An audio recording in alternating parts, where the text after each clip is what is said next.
என்ன Barbie, owner ஊருக்கு போயிருக்கிறாரு அப்படி தானே? அவர் என்னையே எங்கள் அம்மா கிட்ட பிரித்து கூப்பிட்டு வந்துட்டு என்னை தனியாக கழட்டி விட்டு அவர் ஊருக்கு போயிருக்கிறாரு. நீ உங்கள் அம்மா கிட்டேருந்து உன்னை கூப்பிட்டு வந்து உனக்கு சரியாக உன்னை கவனிக்காமல் என்கிட்ட விட்டுட்டு போயிட்டாரு. என்ன பண்ணுறது? ஒன்றும் பண்ண முடியாது. ஒரு பொண்ணுக்கு ஒரு பொண்ணு தானே உதவ முடியும். நானும் ஒரு பொண்ணு தான், நீயும் ஒரு பொண்ணு தான். அவர் உன்னை என்கிட்ட எப்படி கொஞ்சம் பேசி என்னை கூப்பிட்டு வந்தாரோ அது மாதிரி தான் உன்னையும் கூப்பிட்டு வந்திருப்பார். எப்படி தெரியுமா? என் செல்லக்குட்டி, என் புச்சிக்குட்டின்னு சொன்னோடனே நீ தாவின்னு வந்துருப்ப. நானும் அப்படி தான் வந்தேன். இன்றைக்கி பாரு, என்ன கண்டுக்கிறதே கிடையாது.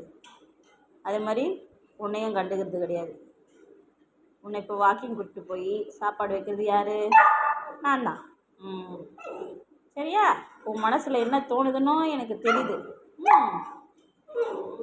ஆனாலும் நீ அவர் வந்தோடனையும் போகக்கூடாது, என்கிட்ட தான் இருக்கணும். ஓகே? எனக்கு நான் ஹெல்ப் பண்ணுறேன்ல.